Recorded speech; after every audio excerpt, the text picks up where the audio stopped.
오늘은 여러분들에게 제가 신자로서 가장 본질적인 질문을 던지고 싶습니다. 한번 따라해 볼까요? 당신은 진실로 천국 백성 맞습니까? 다시 한번 따라해 볼까요? 당신은 진짜 구원받은 하나님의 백성이십니까? 우리가 세상에 살면은 유사해요. 그런데 확실하게 달라요. 제가 수출용에서 7년을 일한 적이 있거든요. 우리가 주일날 얼굴 잠깐 보고 집에 갈 때는 다 예수 잘 믿는 것으로 보이죠. 그런데 말이죠, 출근해서 8시간, 10시간 같이 일하고 3년, 5년, 7년을 일하면 속이 다 보여요. 당시 저희 감사실의 감사실장님이 대단히 파워가 있는 분이었습니다. 원래 감사부서가 힘이 있잖아요. 그분은 부산 출신이었습니다. 항상 회식을 하면 어디를 가요? 횟집. 어디 출신이니까?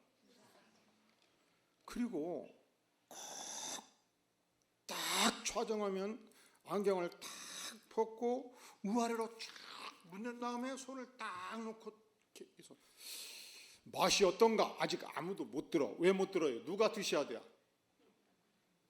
먼저 당신이 드셔야지 상관이. 그리고서 딱 식사를 시작을 하는데 나중에 알았어요.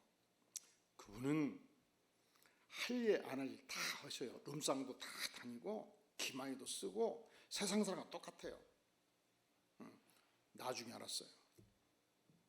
교회 안수집사시더라고. 8시간씩 같이 일하면 속이 다 드러나요.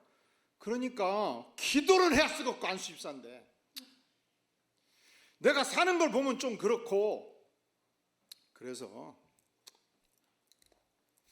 얼굴 문대면서 대충 표시하는 거예요. 하나님 아시죠? 나가 이렇게 기도할 수밖에 없는 거 이해하시죠? 저는 어린 시절 시골에 살았습니다. 소도 키워봤고요, 돼지도 키워봤고요. 키우는 거 지켜봤지. 그리고 겨울에서 봄이 갈 때면 닭도 많이 키웠어요. 그런데 저희 어머니가 씨암탉 딱 잡아가지고 달걀 한 20개씩 넣어주거든요. 그러면 달걀을 딱 품지요. 한 22일 지나면 그 달걀을 똑똑 깨고 토란 병아리가 나오는 게 기가 막혀요. 근데 이상하지요. 닭이 굉장히 싸나워집니다. 자식을 보호하는데 엄청 강해져요. 그러면 23일이 넘어가면 저희 어머니가 그래서 동생하고 함께 가서 남은 달걀 주워오너라. 그래서 막대기로 닭을 밀치는데 이 남은 2개, 3개 달걀을 품고 절대로 안 물러서요. 이게 누구 자식이니까? 지 자식이니까. 그리고 이때부터 저는 일찍이 안 것이 절대로 어머니 앞에서 자식 욕하면 안 된다. 아무리 자식이 말짓하고 문제가 있어도 어머니 앞에서는 얘기하지 마셔. 어머니는 죽으나 사느나 내 아들 편이니까. 닭도 그러더라니까. 그래서 동생하고 같이 가서 막대기로 닭을 확 밀쳐내고서 달걀을 빼올 때 그냥 속도가 늦어가지고 닭이 찍어버리면 막 피가 나고 난리가 나는 거예요. 어떻게 싸나운가. 그러면 동생한테 말하죠. 동생아, 형은 힘이 세서 탁 쥐면 깨져버린다. 너는 그 힘이 없지. 형! 무슨 말이야 하면서 딱 깨잖아요. 그러면 천지를 진동합니다. 무엇이? 썩은 냄새가. 쭉 새카만 썩은 달걀에 국물이 흘러가고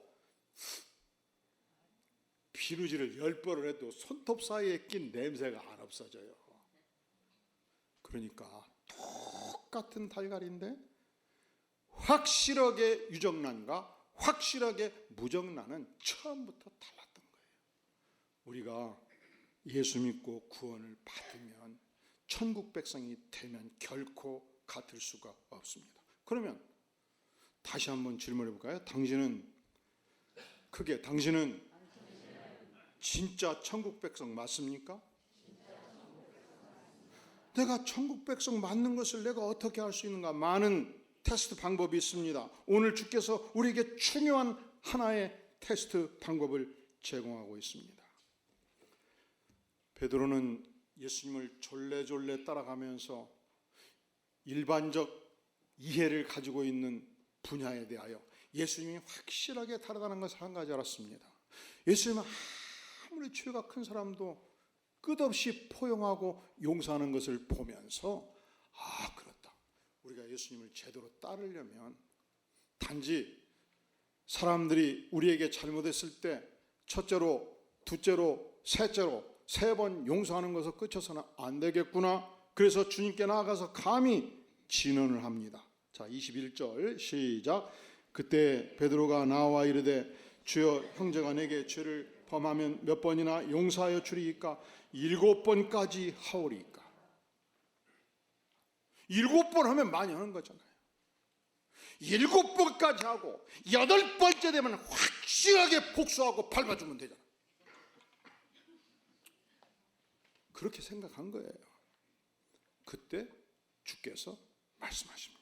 뭐라고 말씀하십니까? 22절 시작. 예수께서 이르시되 내게 이르노니 7번뿐 아니라 7번을 70번까지라도 할지니라.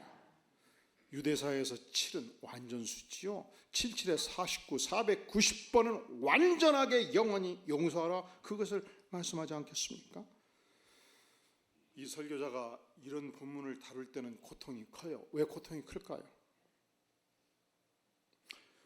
제가 교회 개척해서 27년 동안, 그리고 1983년도 교육전사로 부임받고 42년째 목회하면서 비록 성도지만 절대로 용서할 수 없었던 수많은 성도들의 고통을 보아왔기 때문에 직업적인 영역에서 동료가, 입행 동기가, 입사 동기가 그렇게 서로 함께 생각을 나누고 여행도 가고 아끼고 사랑했던 입사 동기가 막상 승진할 때, 마지막 과장 부장 승진할 때 3번 4번 나를 포함해서 5년째 승진이 누락되었을 때, 목사님 이런 자식을 제가 어떻게 대해야 됩니까? 물을 때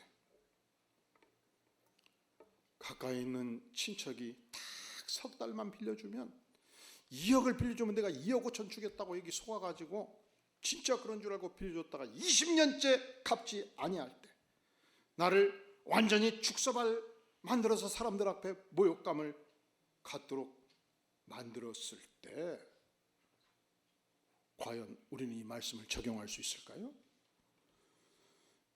7번을 70번까지라도 할지니라. 그리고 아이고, 목사님 오늘 나 본격적으로 깔라고 작정했구나.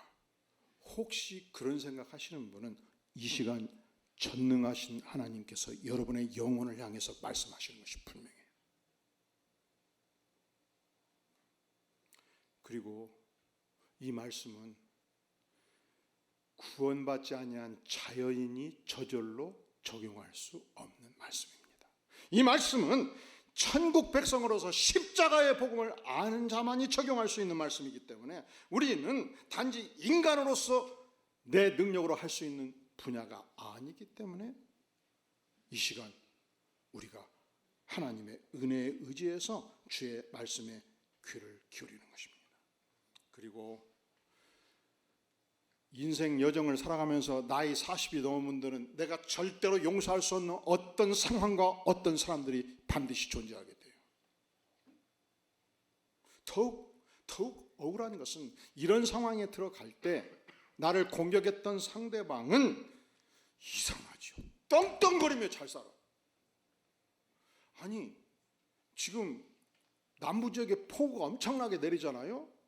그래서 몇 사람 때로 산사태가 나서 죽기도 하지요. 또 얼마 전 화재가 나서 몇 사람 죽기도 하잖아요. 교통사고로 죽기도 하고. 이상하게 이런 사람들은 그냥 우환도 없고 그냥 떵떵거리고 잘 산단 말이지. 그리고 어쩌면 그렇게 상대방을 공격하고도 뻔뻔스러운지 용서를 구하지도 않습니다. 돼. 이러한 상황에 처할 때 따라해 볼까요? 내가 진실로 천국 백성이라면 어떻게 해야 될까요? 내가 진실로 천국 백성이라면 어떻게 해야 될까요? 그렇습니다. 우리는 하나님께 항변하죠. 하나님, 난 못해요. 하나님, 내가 할 수 있는 일이 아니에요. 하나님, 그렇다면 내가 과연 용서해야 될 그 진정한 이유가 어디 있습니까? 우리는 묻지 않을 수 없습니다. 그때 주께서 답변하십니다. 이유가 있다. 동간의 비유의 말씀을 들어라. 동간의 비유의 말씀을 하십니다. 옛적에 한 임금님이 계셨습니다. 그런데 그 밑에는 한 장관이 어쩐 일인지 엄청난 빚을 지었어요. 1만 달란트 빚을 지었어요. 이 1만 달란트가 얼마냐? 1달란트가 6천 데나리온이거든요. 그리고 1데나리온은 당시 노동자 하루 품삯이었어요. 그냥 10만 원만 계산하면 우리 공대 출신들 빨리 계산해 보셔요. 시상 받은 우리 송중희 집사님. 1만 달란트 곱하기 6천 곱하기 10만 원. 이게 약 6조 원이 돼요. 이게 얼마나 어마어마한 금액인가. 이번에 최태원 씨가 1조 3천억 물어주면서 지금 기업이 막 흔들리잖아요. 그 금액의 4배예요. 그러니까 한국의 재벌을 다 살 수 있는 엄청난 금액입니다. 그리고 광교 교회가 건축비 그리고 땅값 예산에서 시가로 약 200억 원이 돼요. 약 600개의 건물. 그러면 광교 수원에 있는 600개의 건물을 소유할 만큼 거대한 자금이에요. 임금님이 부채를 진 한 장관을 불렀습니다. 한 장관, 언제까지나 빚을 안 갚을 텐가? 나가 절대 권력자 임금 아닌가? 당장 나가서 마누라 팔고 자식들 팔고 저택 팔고 땅 다 팔아서 갚게나, 아니면 목을 내놓게나. 여러분 같으면 어떻게 하겠습니까? 쭉 엎드렸습니다. 임금님이시여 명하시면 따르겠나이다. 마누라도 팔고 아들 5명도 노예로 만들고 딸 3명도 노예로 만들고 이 몸도 노예로 만들어서 다 팔아 갚겠나이다. 저택도 팔고 땅도 팔고 논도 팔고 산도 다 팔아서 갚겠나이다. 우리 가족은 다 찢어지게 되었나이다. 이 몸은 이제 죽을 목숨입니다. 시체나 다름이 없습니다. 임금님이시여 통촉하여 주시옵소서 하면서 그냥 눈물을 줄줄 짜는 거예요. 임금님이 생각해 보니까 나가 누구요? 나가 누구냐고. 한 국가를 소유한 임금. 나가 누구요? 이 모든 땅을 다 가지고 있잖아요. 근데 신하 한 사람이 그거 갚은다 한들 뭐 얼마나 도움이 되겠으며 안 갚은다 한들 뭐 별것 있겠는가? 나가 임금인데 갑자기 자비심이 발동을 했습니다. 여봐라, 한 장관 채권문서 가져오거라 해가지고 직접 쫙 해가지고 불태워버린 거예요. 한 장관 끝났네. 이제 채무는 없네. 이럴 때 사극에서 하는 말이 있죠. 뭐라고요? 이럴 때 그 정도 하겠습니까? 임금님이시여 서근이 마그카라이다. 그냥 전심으로 하지 않겠냐고. 그리고서 그냥 기분이 짜지지 않겠습니까? 막 신나게 그냥 걸어봐 날 살려라 하면서 이 궁궐을 빠져나오는데, 조자석, 나한테 석 달 전에 1,000만 원 빌려간 놈 맥살을 탁 틀어줬습니다. 엎어치고 되돌려가지고 목살을 딱 주면서 야, 이 자식아 빨리 갚아. 열심히 갚도록 노래. 이 자식이 말이 많다. 이봐라, 감옥에 쳐놓고 매우 쳐라 해가지고 100대 곤장을 쳐가지고 그냥 죽기 살기로 만들어 놔버린 거예요. 근데 이런 소식이 임금이 귀에 들어가요, 안 들어가요? 성경 본문에 보니까 귀에 들어가 버린 거예요. 다시 한 장관 입궐하거라. 아예 부르셨나이까? 야, 이 녀석아, 넌 희망이 없다? 끝났다? 이 채권문서를 불태웠다고 너는 끝난 줄로 아느냐? 나가 임금이다. 다시 6조 원 전체를 갚거라. 이것이 왜 우리가 용서해야 하는 것에 대한 주님의 답변이었습니다. 자, 우리 주님께서는 이 말씀을 통해서 우리가 왜 용서해야 되는가, 그리고 주님이 직접 설명을 하셔요. 뭐라고 설명합니까? 우리 다 함께 32절에서 34절 천천히 한번 읽어보겠습니다. 시작. 이에 주인이 그를 불러다가 말하되 악한 종아, 내가 빌기에 내가 내 빚을 전부 탕감하여 주었거늘 내가 너를 불쌍히 여긴 것 같이 너도 내 동료를 불쌍히 여김이 마땅하지 아니하냐 하고 주인이 노하여 그 빚을 다 갚도록 그를 옥졸들에게 넘기니라. 감옥에 쳐넣어버렸다는 얘기예요. 다시 빚을 다 갚아야 된다는 얘기예요. 자, 그렇다면 우리 주님께서 왜 주님 우리가 저자를 용서해야 됩니까? 라고 물을 때 주님은 동간의 비유를 통해서 그 이유를 뭐라고 말씀합니까? 첫째로 우리 주님께서는 6조 원에 해당하는 거대한 내 인생의 죄를 모두 탕감해 주셨기 때문에 용서해 주라는 거예요. 내 죄가 얼만큼 크다고요? 6조 원. 6조 원보다 더 큰 인생의 죄. 도무지 천국 가서 그 징계를 다 받을 수 없을 만큼 하나님 앞에서 지었던 그 모든 죄, 그 모든 죄를 우리 주님께서 온몸이 찢김으로 갚아주셨습니다. 온몸의 피를 흘리심으로 갚아주셨습니다. 내 인생의 모든 허물과 죄를 남김없이 십자가의 보혈로 씻어 주셨습니다. 마치 동이 서에서 먼 것처럼 내 인생의 죄를 더 이상 기억하지 않겠다고 말씀해 주셨습니다. 이것을 알았던 바울은 평생 동안 자신이 어떤 존재인가? 죄인 중에 괴수로서 용서받은 죄인이라고 고백하고 살지 않습니까?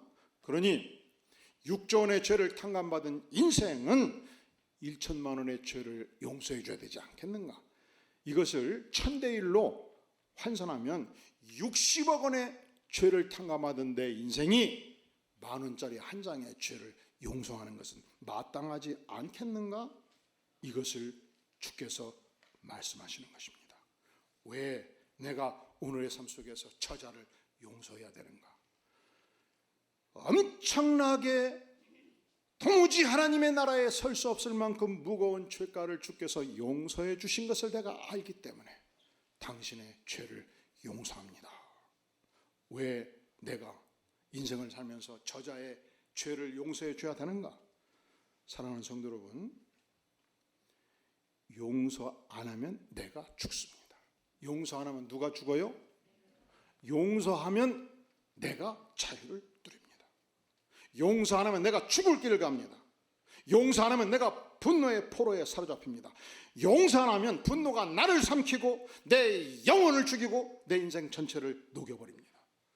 내 인생이 얼마나 소중한데, 한 번밖에 없는 인생인데, 내 인생이 얼마나 아까운 인생인데 이 분노의 포로로 살아가느냐 이 말이에요.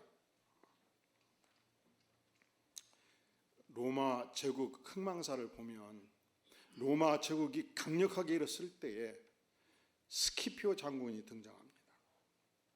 이 로마 제국이 지중해 한 전체를 지배하는 기본 정신은 로마의 성장 과정, 이 적국을 복속시키고 복수하지 않고 적국의 적장들을 용서하고 적국의 시민들을 심지어 로마 시민으로 만들어갑니다. 그러니까 바울 사도가 터키 지역에서 출생해서 유대인이었는데 그는 로마의 귀족의 대우를 받는 시민권을 가지고 있었습니다. 이것이 로마의 정신이에요. 그러니까 로마 제국이 확장하면서 지중해 전체를 지배하는 가장 중요한 정신이 무엇이었는가? 관용의 정신이었어요. 그런데 로마의 최대의 적성 국가가 카르타고였습니다. 아프리카 북단에 있는 거대한 카르타고 제국과 자웅을 겨루고 있었습니다. 특별히 카르타고의 장군 하니발은 그 무시무시한 스위스의 산맥을 건너가서 로마 북부를 통해서 로마 제국을 유린했던 인물이었습니다. 그런데 드디어 스키피오 장군이 로마 군단을 강력하게 조련해서 카르타고를 물리칩니다. 점령합니다. 문제는 이 스키피오 장군 휘하에 있던 장성들과 장병들은 이 로마 제국을 괴롭혔던 카르타고를 완전히 진멸한다고 생각한 거예요. 그것이 로마 모든 시민들의 요청이었습니다. 스키피오 장군이 눈물로 호소합니다. 우리는 절대로 복수해서는 안 된다. 용서해야 된다. 그런데 도무지 먹히지가 않았죠. 카르타고시 전체를 불바다로 만들었습니다. 단 한 사람도 남기지 않고 남성들을 다 죽였습니다. 어린이와 여성들은 전체를 노예로 만들었고, 그리고 나무와 풀을 다 불살랐고, 저택들을 다 불살랐고, 다시는 이 도시가 일어서지 못하도록 바닷가에 소금을 도시에 뿌려버린 것입니다. 이 불타는 도시를 보면서 스키피오 장군이 남긴 글이 있습니다. 로마 제국은 희망이 없다. 우리는 오늘 이후 멸망의 길을 향해서 걷는다. 그리고 그가 처절하게 통곡했기 때문에 이 기록을 스키피오의 눈물의 기록이라 그렇게 말합니다. 원래 로마 제국은 어느 지역을 점령하든지 복속자들을 용서하는 관례가 있었는데 카르타고에 대해서는 일체 적용하지 않은 것입니다. 그리고 그때로부터 로마 제국은 멸망을 향해서 한 걸음 한 걸음 나아가게 된 것입니다. 역사는 우리에게 무엇을 교훈합니까? 우리가 분노에 불타면, 우리가 용서하지 않으면 내 영혼을, 그 분노가 불태워버린다는 사실입니다. 그러니까 우리는 왜 용서하는가? 상대방을 위해서 용서하지 않아요. 우리가 왜 복수하지 않는가? 상대방을 위해서 복수하지 않아요. 우리가 용서하는 것은, 우리가 복수하지 않는 것은 내 영혼을 위해서 하는 거예요. 내 영혼이 이 분노의 감옥에, 복수의 감옥에 갇히지 않기 위해서, 내 영혼이 자유롭기 위해서, 내 영혼이 하나님의 백성으로서 영광된 길을 가기 위하여 우리는 복수하지 않는 것입니다. 이것은 의학적으로도 이미 확인된 사실이에요. 우리가 분노에 불타잖아요. 그러면 안면 근육 쪽에서 분노 근육이 막 움직여요. 한 30개의 분노 근육이 하루에 30번씩 움직이면 365일 1만 번을 움직여서 분노 근육이 발달해요. 그래서 어깨들이 깡패들이 양복 입고 딱 나타나서 딱 야 뭐해? 하고 웃었는데 굉장히 무섭게 보여요. 웃었는데 무슨 근육이 움직이는 거예요? 분노 근육이. 우리가 분노가 깊으면 혈압이 올라가지 않습니까? 우리가 분노가 깊으면 독성 물질 아드레날린이 전신에서 솟구쳐갖고 내 자신을 죽이게 되는 것입니다. 반대로 용서하면, 반대로 은혜의 축복이 넘치면, 반대로 하나님의 사랑이 충만하게 우리에게 임하면 마음의 평화를 누립니다. 마음의 기쁨을 누립니다. 온몸의 근육이 이완됩니다. 그리고 나도 모르게 많이 웃게 되고 미소 근육을 발전시켜 하루에 30번만 미소 근육을 발전시키면 1년이면 몇 번? 1만 번. 그래서 성질을 냈는데 웃는 걸로 보여요. 제가 성질낼 때 웃는 걸로 보이잖아요. 모르셨어? 지금 내가 성질 낸 거예요. 목소리가 커졌고. 근데 얼마나 미소가 발전합니까? 이런 인생이 모두 될 수 있기를 주의 이름으로 축원합니다. 무슨 근육을 발전시키냐가 내 인생을 결정한다니까. 요즘은 텔레비에 그것이 안 나오는데 과거에는 많이 나왔어요. 막 20대 30대 여성들이 막 헬스를 해가지고 나오고 막 여기서 막 여성들이 알통이 근육이 막 움직이고 어깨 뒤에 근육이 막 울긋불긋 움직여갖고 막 그 아름다운 여성의 모습이 막 근육으로 쫙 돼 있는 거 못 본 분들 손 들어보시오. 우리 인생이 어떤 경우도 영혼의 분노 근육을 단련하는 인생이 되어서는 안 되는 것입니다. 우리 인생은 언제든지 은혜의 근육, 생명의 근육, 용서의 근육, 예수 그리스도의 근육을 발전시키는 인물이 될 수 있기를 바랍니다. 그러면 여러분 너무 비싼 화장품에 돈을 많이 쓸 필요가 없어요. 미소 근육, 은혜 근육, 용서 근육을 발전시키면 화장을 전혀 안 했는데도 얼굴이 이뻐지는 것입니다. 우리 몸 안에서 엔돌핀이 돌아가지고 행복 호르몬 세로토닌이 돌아가지고 전혀 아무것도 안 바르는데 이쁜 얼굴로 바꿔줘요. 진짜라니까. 저는 바빠가지고 인나서 교회 올 때 그냥 둘 중에 하나, 밀크로션이든지 혹은 맑은 녹션이든지 하나 딱 짜서 하면 끝이야. 그래도 얼마나 뽀얗고 이뻐요.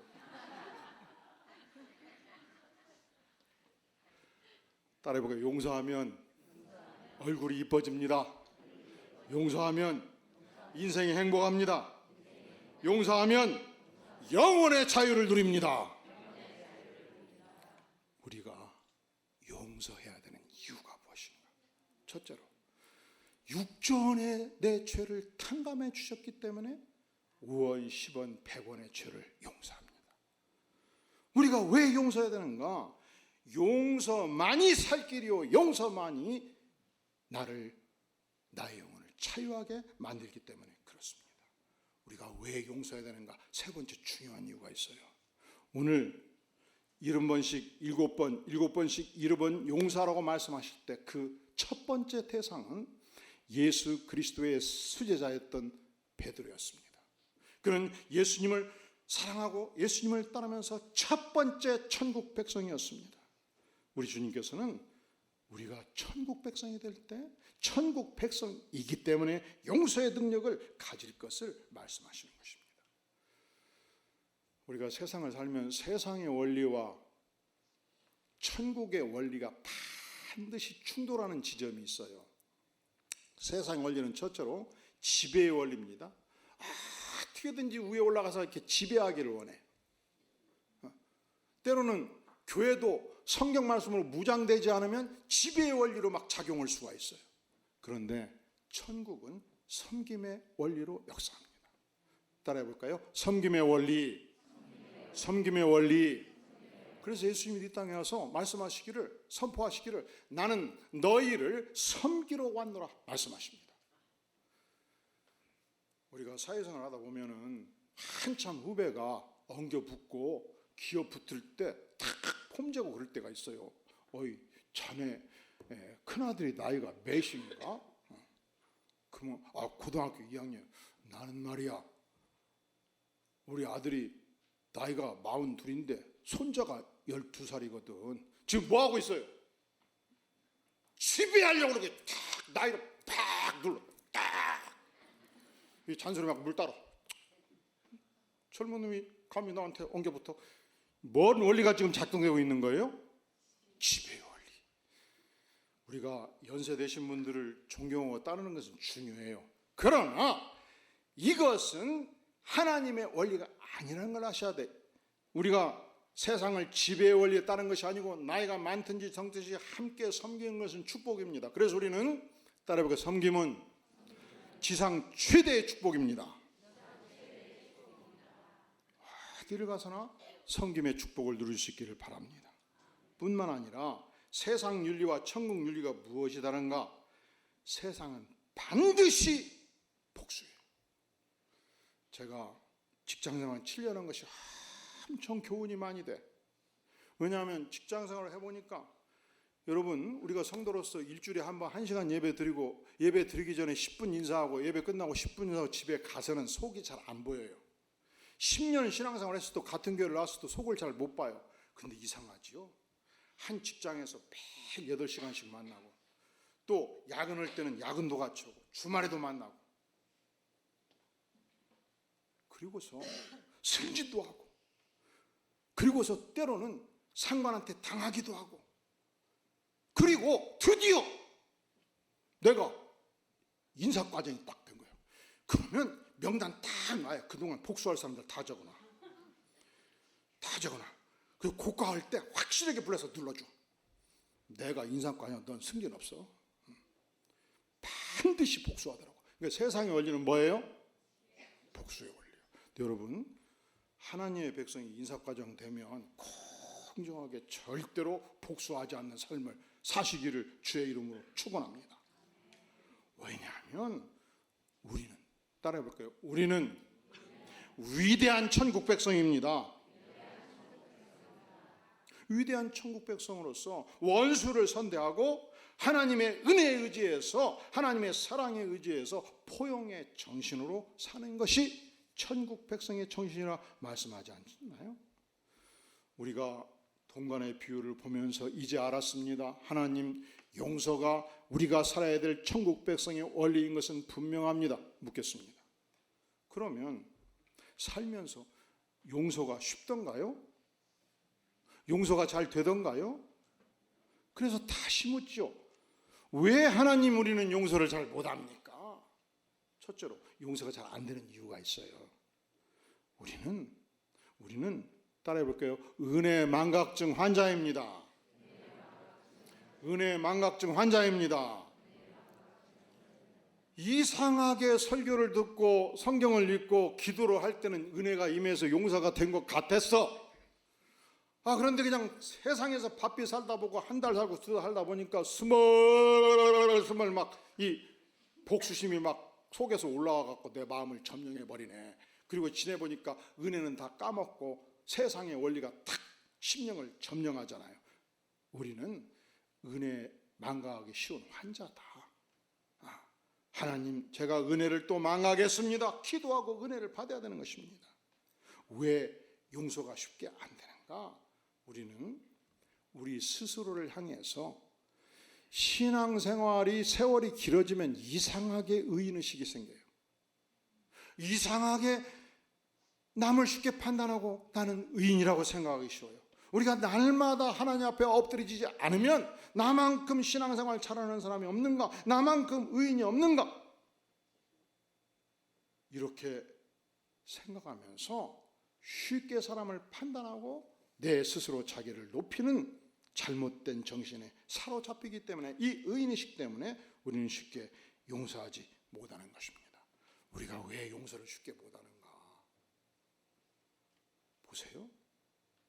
용서하면 세상에서 내가 손해본다고 생각을 해요. 용서하면 내가 나약한 인생이라고 세상이 생각하잖아요.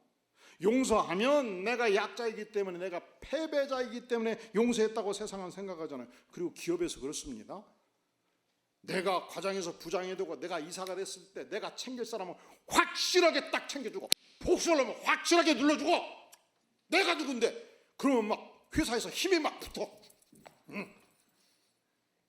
그래서 징계하면 딱 징계하고, 나를 따르는 놈을 확실하게 보상해갖고 내 세력을 형성하는 거지. 이게 세상의 원리지. 그렇습니다. 이게 세상의 원리예요. 그런데 하나님은 아니다 말씀하셔요. 용서하면 세상 사람들은 저 사람이 못났다, 저 사람이 나약하다고 혹시 말할 수 있으나 하나님은 아닙니다. 하나님은 너야말로 나의 백성이라 말씀하십니다. 그리고 용서할 때 가장 위대한 승리자가 되는 것입니다. 루이스 마일스톤 감독이 메가판을 잡았던 유명한 영화 서부전선 이상없다 기억하시나요? 17살 된 바울 주인공이 2차 세계대전 당시에 독일의 작은 도시에 있는 고등학교 친구들과 함께 집단으로 징집되어서 전선을 누빕니다. 그리고 이제 막 그 청소년기를 벗어가는 젊은 장병들이 무수히 자기 친구들이 전선에서 죽어가는 모습을 보면서, 그리고 적군을 향해서 총칼을 겨누고 있다가 이것은 아니다, 이 생각이 든 거예요. 참호에서 갑자기 뛰쳐나갑니다. 그리고 총을 들고 있는 적군들을 향해서 철교하듯이 외칩니다. 전우들이여, 적장들이여, 나는 그대들을 죽이고 싶지 않다. 나는 지금까지 그대들을 적으로만 인식하여 왔다. 그러나 오늘 처음으로 그대들을 나와 똑같은 동료로 바라보고 있노라. 그대들은 더 이상 나의 소총이나 수류탄 투척의 대상이 아니다. 나의 친구들이여, 그대들은 나와 똑같은 불행한 인간들이다. 그대들의 어머니는 내 어머니와 마찬가지로 자식들을 전쟁터에 내보내고 가슴을 태우면서 지금도 기도하고 있지 아니한가? 그리고 우리는 똑같이 죽음을 두려워하고 있지 아니한가? 친구들이여, 그런데 우리가 어떻게 찾을 수 있단 말인가? 우리는 다만 모두 죄인일 따릅니다. 용서를 필요로 하는 죄인일 따릅니다. 기도하겠습니다. 영광의 주님, 우리를 천국 백성으로 부르실 때 주님 천국 백성다운 삶의 표지, 천국 백성다운 삶의 목표, 천국 백성으로 살아가야 될 원리를 우리에게 보여주시니 감사를 드립니다. 날마다 주께서 우리에게 베푸신 이 용서의 은혜를 기억하고 그리고 진정한 승리자의 인생의 길을 가기를 구하오니 성령으로 심령 기름 부어 주시옵소서. 예수님의 이름으로 간절히 기도하옵나이다. 아멘.